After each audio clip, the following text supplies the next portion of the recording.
Sì, si tratta proprio di una cultura. Infatti noi abbiamo il logo di Mirano, Mirano Cultura per queste iniziative, perché è fondamentale però che la memoria sia sostenuta da un continuo lavoro di conoscenza storica approfondita e rigorosa, senza ideologie e partigianerie. Per questo è molto importante il lavoro che si fa anche nelle scuole.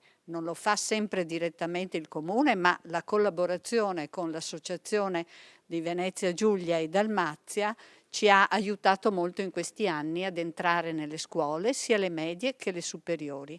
Inoltre, nella stagione teatrale di primavera, noi abbiamo già prodotto uno spettacolo, invitato uno spettacolo su questo tema dell'esodo, e il suggerimento di invitare l'anno prossimo, in questa stagione, la compagnia che recita in dialetto istroveneto, cercheremo di portarlo a termine. Grazie.